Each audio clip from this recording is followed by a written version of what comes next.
For this morning's talk, I'm going to do it a little bit differently. We're not going to turn on the lights because your mind is already bright.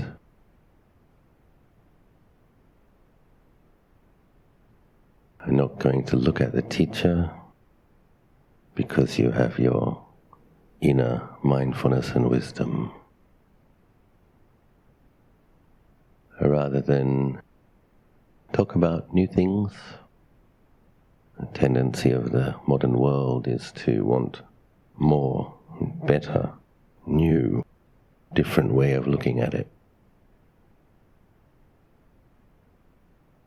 Actually, we need to just understand the basics. And so we will review what we already studied and contemplated. So I gave 5 talks, and we had 5 question and answer sessions. We started, of course, with refuges and precepts.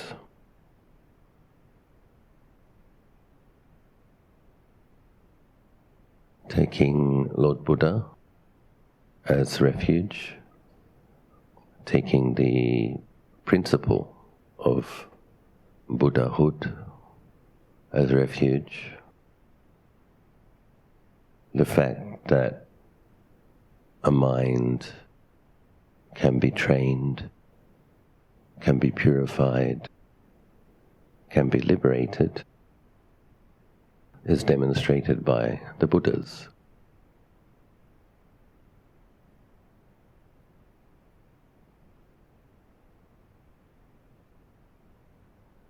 When we take that fact as an important part of our refuge, we're affirming that this is what we truly respect. And when we respect the potential for purity, for liberation, for the superiority of goodness over the unwholesome, it's a very important affirmation of one's own potential. And it sets it's like a compass. And when we want to go north, the principle of enlightenment, of liberation, of realizing one's potential, of going beyond darkness to experience eventually unshakable peace. This is our goal. When we bow to Lord Buddha, that's what we bow to. We go for refuge in Dhamma. Lord Buddha, of course, realized Dhamma.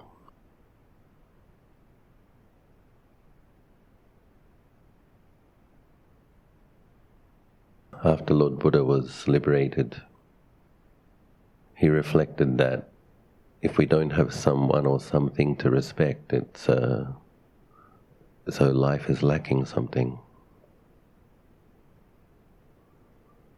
Respect is a noble, beautiful quality. Lord Buddha was cognizant that he was the highest in the world in terms of purity, abilities. So he wondered what he would pay respect to. And then he had the thought that he himself would pay respect to and respect Dhamma.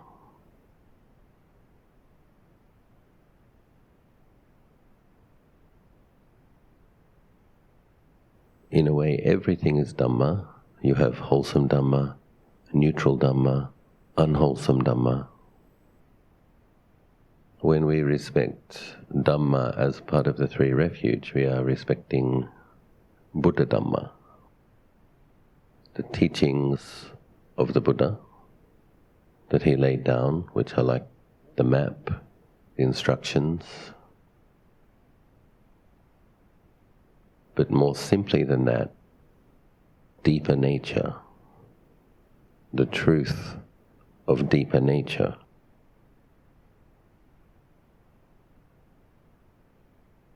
Then when we live in accordance with deeper nature,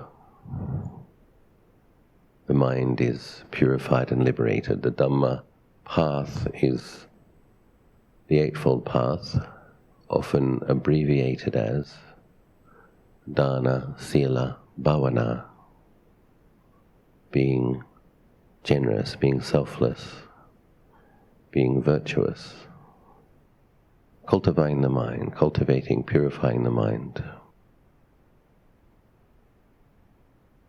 We take refuge in Sangha, very encouraging, when we recollect that since the time of the Buddha, since Anya Kondanya realized stream entry, the Dhamma wheel was set in motion. The Devas rejoiced, from the earthbound Devas to the Brahma Devas. In the following days, the other bhikkhus, or 5 now, realized Arahant Phala, the fruit of Arahantship, a fully purified and liberated mind. This is illustrative, demonstrative of the fact that when beings train themselves and contemplate in accordance with Lord Buddha's instructions, they can experience the same liberation. We're very fortunate, I believe, as Buddhists, to have this affirmation of our potential. We don't have to pray to something outside of ourselves to make ourselves whole. We don't need to beg.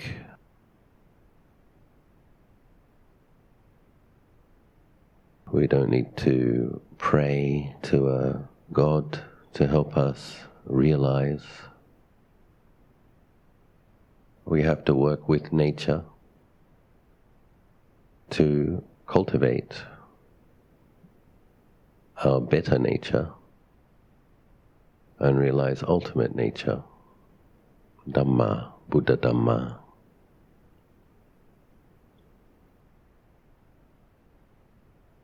So since the 5 first Arahants, in the following days, Yasa, the merchant's son, became an Arahant. His father became a stream enterer. His wife, previous wife, once he was a bhikkhu, Yasa's father's wife, became stream enterers.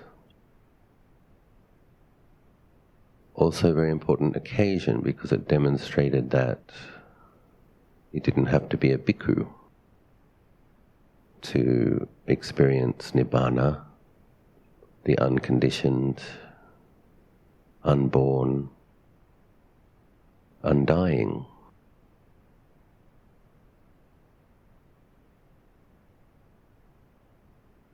Then Yasa's friends came to the deer park. Lord Buddha taught them. He told them they became Arahants. He taught them to head off in all directions and spread the Dhamma far and wide. He wandered further back in the area of Gaya, taught the matted hair ascetics, the disciples of the Kassapa brothers, and there were 1,000 more Arahants in the world.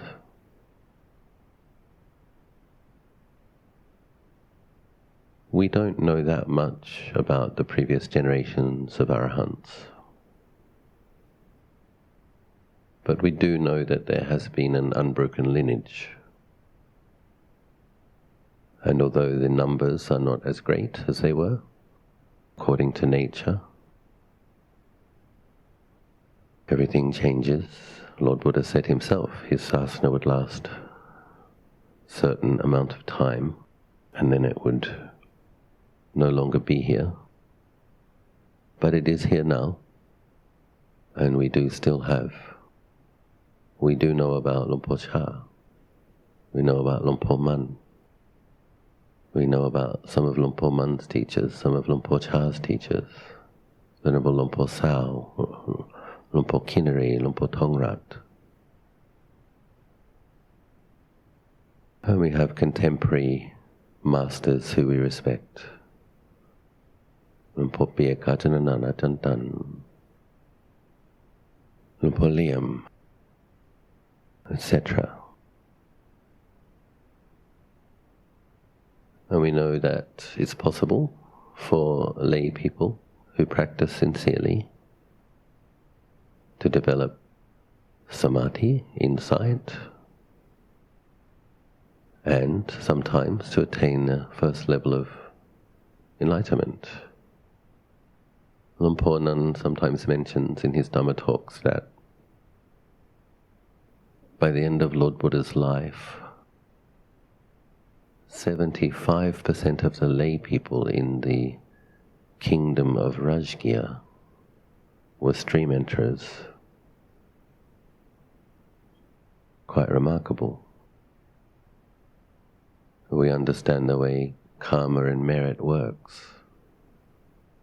It would need quite a lot of merit to be born in a place where Lord Buddha spent many pansas and where there were arahants in literally every forest and cave. Would not have been difficult to receive quality teachings in those days. Many people would have been putting food in arahants' bowls every day. 5 years, 10 years, 20 years, 30 years. You see the merit they would have made and how that would have made their minds receptive, the faith they would have had, seeing the noble Sangha. 2,600 years later, we still have noble beings.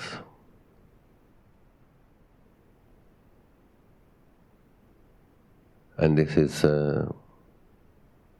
tremendously encouraging. The Dhamma upholds those who uphold it. The Dhamma is to be known individually by the wise. When we practice rightly, practice correctly.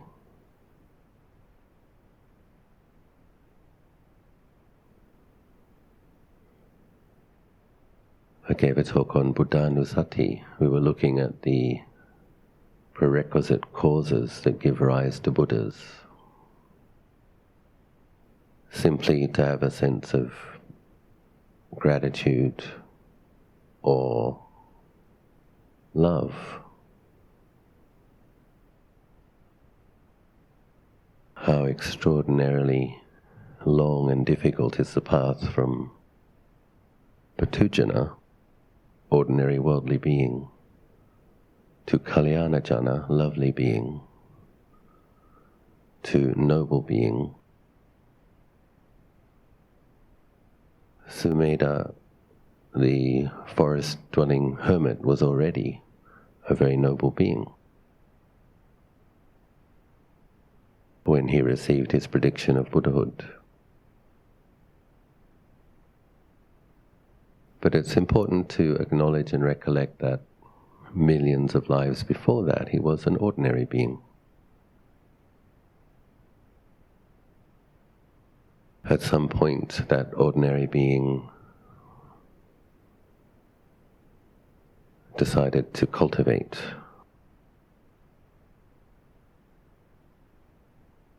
his potential, her potential. Lots of dana, lots of precepts, lots of virtue, lots of training in meditation. By the time Sumedha met Dipankara Buddha, he had full psychic powers, mastery of the jhanas, could have been an arahant that day. Recognizing that he was unusual, especially spiritually gifted by that stage, he set the resolve to cause a multitude to cross over. And we are part of that multitude, benefiting from the efforts of Sumedha, who became Siddhartha Gautama, who became the Samma Sambuddha.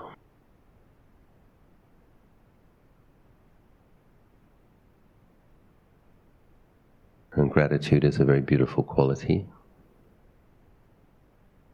Also recollecting the kindness and allowing oneself to feel touched by that. Sometimes we can feel inadequate or insecure when we compare ourselves to perfection. Who wouldn't? And that's actually not the point. We don't compare ourselves to the perfection, we compare ourselves to the potential. You have equal potential. And we recollect that the Buddha had vast, immeasurable kindness.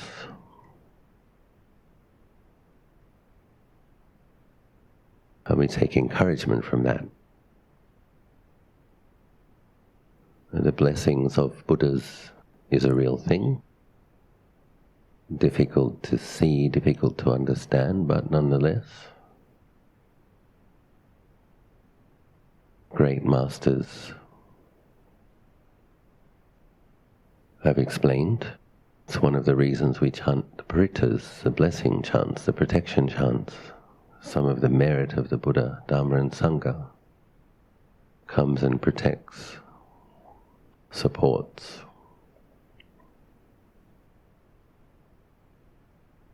The various ways to recollect the Buddha, the Dhamma and the Sangha in our daily lives are chanting. It's very helpful, very important. We chant. Before meditation, the mind will be more inclined to settle on the meditation object. Chant before meditation. At the end of the day, the mind will be less consumed with the activities of the day. If we chant in the morning, the mind wakes up. So use the chanting. We can chant the very words of the Buddha. This morning we chanted the Mangala Sutta, Ratana Sutta, Metta Sutta, very powerful, very wonderful that we can chant Buddha Vajjana, the very words that Lord Buddha uttered. We can chant those, becoming familiar. It's very wise statements.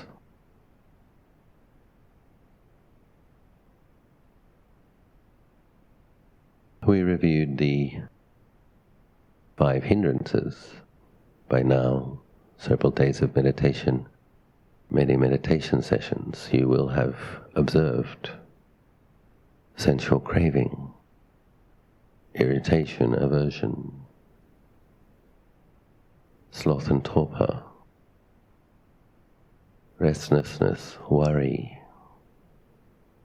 doubt. The Lord Buddha asserts that these qualities are robbers, they're bandits. They steal the peacefulness. Well, the thing about robbers and bandits is that you can prevent them from robbing and stealing if you are heedful. We reviewed the 5 powers, antidotes to the 5 hindrances. Faith, energy, mindfulness, collectedness, wisdom. We lift our faith in various ways. We do our Buddhanusati, Dhammanusati, Sanghanusati, we cultivate metta, recollect gratitude, cultivate mudita. This brightens the mind. When we brighten the mind, we incline it. This brings energy. We incline that good energy to being mindful of the meditation object. If we can be consistently with the meditation object, tranquility, serenity, rapture, these lovely types of mental happiness can arise. Some stability, steadiness of mind. And this is the foundation upon which one can observe the characteristics of body and mind phenomenon. The impermanent, unsatisfactory, ultimately not self characteristics.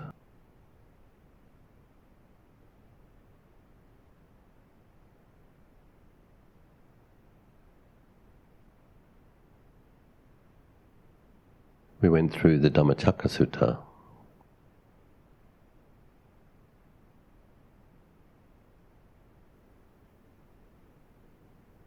Lord Buddha realized complete cessation of suffering.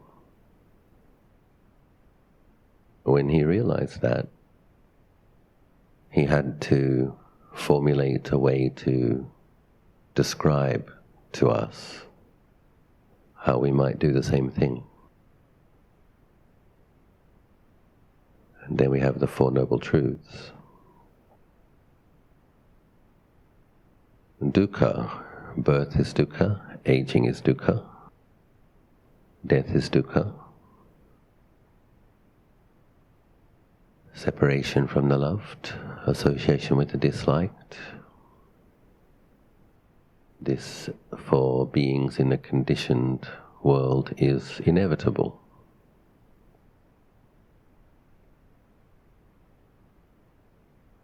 If we don't want to have that experience of unsatisfactoriness, of suffering anymore, we actually have to find a way to stop being born.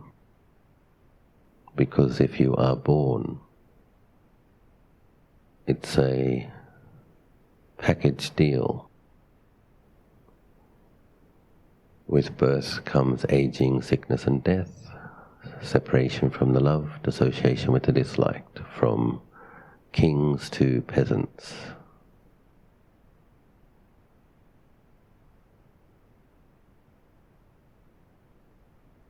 Lord Buddha described how to cultivate, to uproot the causes of birth. 3 types of craving: Kama tanha, bhava tanha, vibhava tanha. Sensual craving, craving for becoming, craving not for. When he explained the path, often abbreviated as the threefold training, when we keep our ethical precepts, we're beginning to weaken the power of those types of craving because we're not following our desires. Our desires are within parameters of a safe container. When we do that, the power of the greed, the power of the hatred weakens.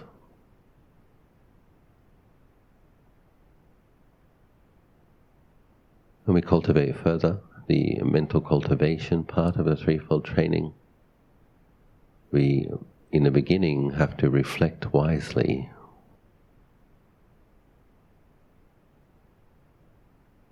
Contemplate the nature of the body, contemplate the inevitability of death, the marananusati, the gayagatanusati.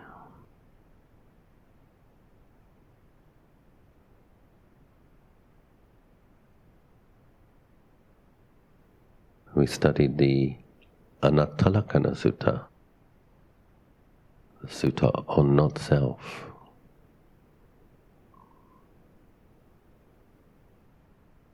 the assumption that the body and mind is a self normally goes completely unchecked, unchallenged for worldly beings. It's simply a given.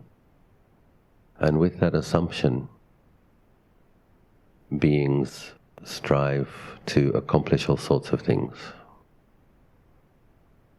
Create technology, fly to other planets, virtual reality, artificial intelligence, robots, whatever. Lots of things can be cultivated outwardly from a position of a self trying to accomplish things.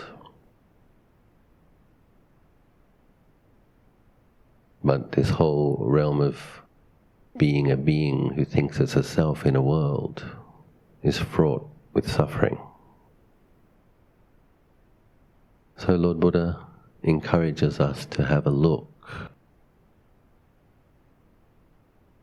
Lumpur Panyawado, disciple of Ajahn Mahabua, when I met him as a novice 29 years ago, he was saying, it's like there's a movie projector in our hearts and we're looking at the movie that the heart is projecting, making a world.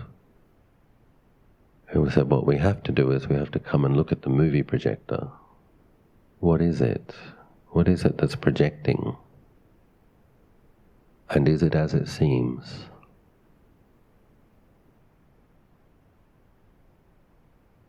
So Lord Buddha in the Anattalakkhana Sutta, he has us look at bodies. You think it's a self. How much control do you have over it? He asks.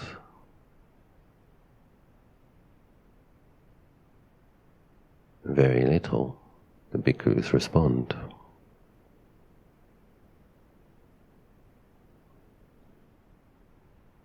Is having a body that you have little control of satisfactory or unsatisfactory? Unsatisfactory, Lord.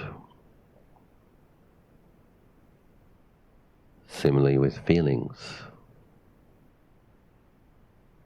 Tend to want pleasant feelings, tend to be averse to unpleasant feelings. Can you only have pleasant feelings? When you do have a pleasant feeling, can you stop it from ceasing? No, Lord.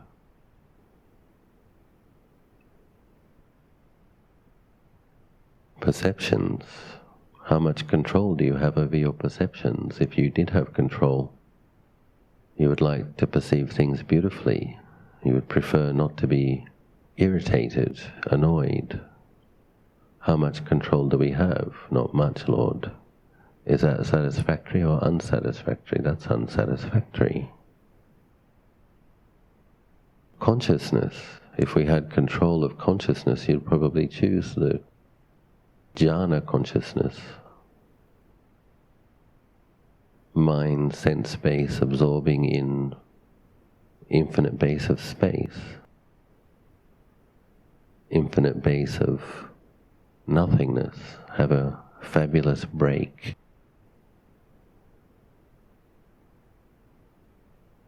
Things seem a bit dark. Infinite base of consciousness, luminosity, boundless. But even if you could choose to have that consciousness, its nature is to change and cease. The Bodhisattva realized that when practicing with the greatest meditation masters of his day. These most refined and subtle types of consciousness also degenerate, to keep bringing them about, and they fade and fall away again and again. Also bound in the world of the conditioned. Lord Buddha then instructed those 5 disciples, regard form, whether it's yours or others, inside or outside, external, internal, near or far, past or present, fine or coarse. This is not I, this is not mine, this is not myself. Same with the feelings. perceptions, mental formations, consciousness.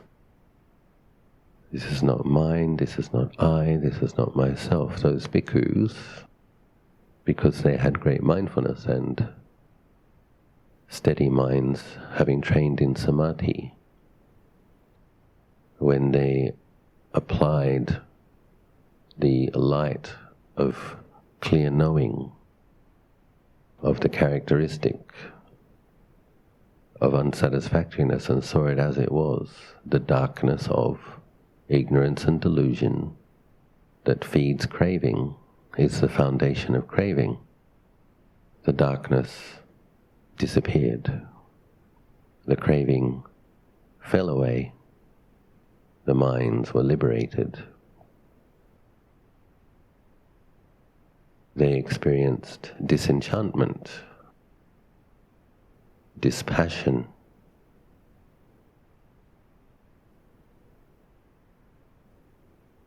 So we discussed this aspect of Buddhist training, that sincere Buddhist practitioners will have to experience some dispassion, some weariness. At first this can be a little unsettling, a little daunting. The good news is that with mental cultivation comes an inner refuge. So although the outer world is less and less satisfying, less and less interesting, the inner world can become cool, calm. One can cultivate contentment and experience well-being. That kind of result comes from consistent practice. We have to be consistent if we want consistent well-being, tranquility, serenity, an inner refuge. This is where our meditation practice, the practice of Dhamma, really does become a refuge. For myself, that's breath meditation. Whatever happens in my life, I can turn to my breath. My breath is a refuge of sorts.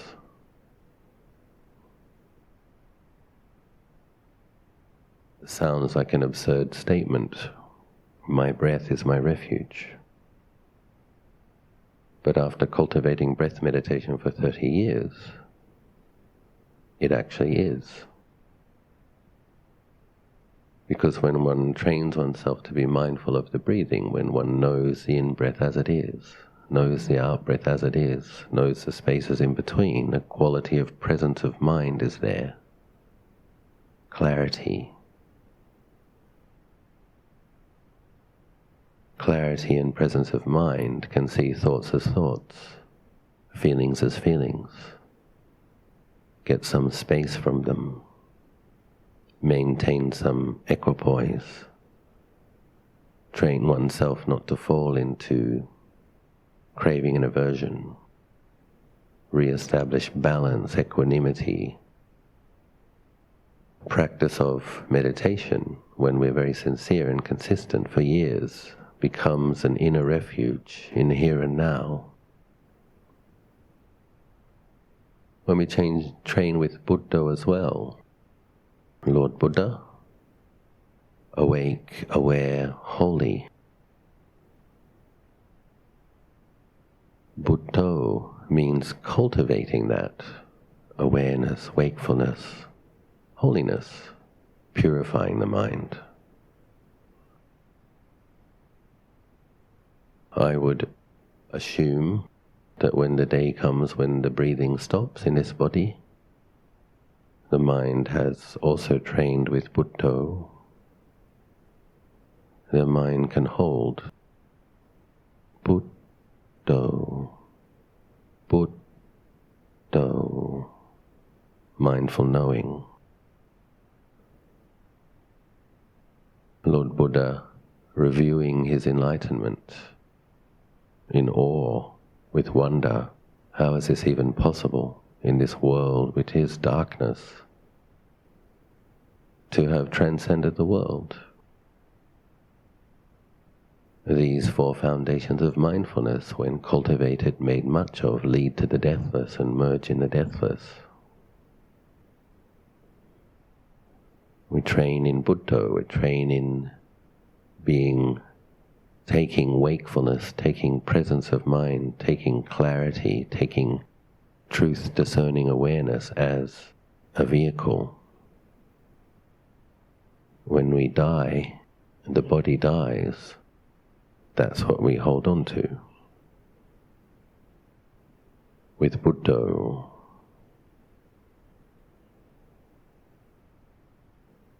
Longta Mahabua once said, if the denizens of hell come to drag you away while you're dying, just recite Buddha, Buddha, Buddha, Buddha, they won't be able to do it. Sadhu. Of course, being able to recite Buddha as you're dying requires having practiced while you were alive.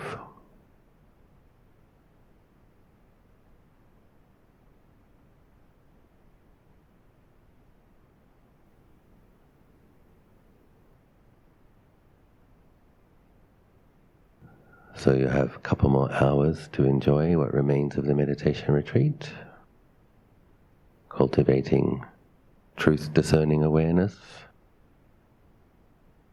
setting some resolutions, how you might bring this back into your life, commit deeply to establishing tranquility, well-being, clarity, contentment, while navigating your life.